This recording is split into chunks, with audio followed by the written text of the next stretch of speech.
The holidays start here at Kroger with a variety of options to celebrate traditions old and new. You could do a classic herb-roasted turkey or spice it up and make turkey tacos. Serve up a go-to shrimp cocktail or use Simple Truth wild-caught shrimp for your first Cajun risotto. Make creamy mac and cheese or a spinach artichoke fondue from our selection of Murray's cheese. No matter how you shop, Kroger has all the freshest ingredients to embrace all your holiday traditions. Kroger, fresh for everyone. Welcome to the Instagram Stories Flash Briefing. Our top story today, Instagram memers are unionizing. Here's the subheading. They're hoping to solve some of the new economy's problems with an old tactic, collective bargaining. Now, this has to do with people who make meme pages on Instagram. They generate the engagement that helps keep Instagram growing. But the argument is the multi-billion-dollar platform doesn't pay them for their work or give them any control. So they're fighting back. Paul Prando, a representative of the organizing committee, gave a statement, and here it is. We're calling it a union and doing union organizing tactics. We must stand in firm support of others who are working to organize anti-labor industries. We think these movements mark the beginning of a labor renaissance. The IG Meme Union, which is currently taking applications through an online form, hopes to negotiate better working conditions for memers who say they have been exploited by Instagram and other tech platforms for too long. Here's the quote. People are doing a lot of work, doing it for free or little compensation, or not recognized for the work they're doing. All these people are bringing revenue to Instagram, producing this major profit margin for this company, and they're subject to really little job security. Just a quick reminder on how Instagram makes money. They follow the same business model as Facebook, YouTube, Twitter, all other social media platforms. The service itself is free, but the platform monetizes the content posted to it in order to sell ads based on metadata attached to the content. Users themselves, the ones who are posting the photos, videos, and memes that keep people coming back to the app, do not get a cut of the revenue.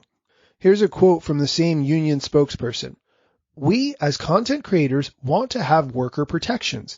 Even if you're producing funny pictures of Shrek, that should not determine whether you're taken seriously as a creator or your livelihood is imperiled at the drop of a hat.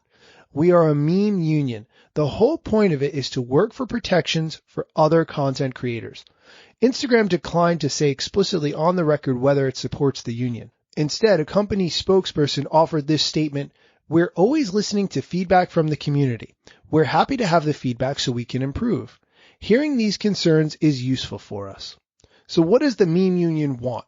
A more open and transparent appeals process for account bans, a direct line of support with Instagram, a dedicated liaison to the meme community, and a better way to ensure that original content isn't monetized by someone else. Here's the quote from the organizer. Having a public and clear appeal process is a big thing. People appeal now and get turned down, and they won't know why. That actually is a major problem. In a statement, an Instagram spokesman said, "Each week we review millions of reports, and there are times we make mistakes." They also said that Instagram would soon be rolling out an option to appeal post removals. This article also had a really good quote from John Alquist, an associate professor at the University of San Diego's School of Global Policy and Strategy, who has done research on the changing nature of work. Here's what he said. If you're spending all your time as a Twitch broadcaster or creating memes, that is work. People that are trying to earn a living on these platforms are recognizing how vulnerable they are on an individual basis with respect to the platform, and so they're turning to this tried and true model of collective action. Now, I'm just going to go on the record and say that a lot of this is 100% absurd from where I sit. If you use a platform that someone else has built, you are always subject to whatever whims they decide the platform has or does not have, and they can make changes whenever they feel like it.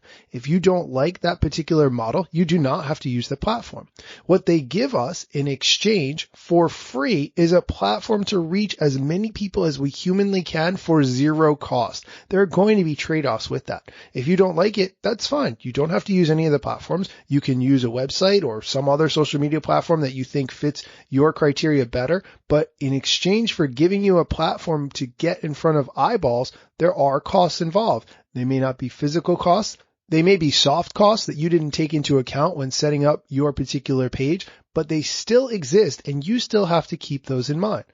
honestly, I see a lot of people who should probably not be making meme pages for social media platforms that should instead just try to push as many people to their website as possible so that they have complete control over it.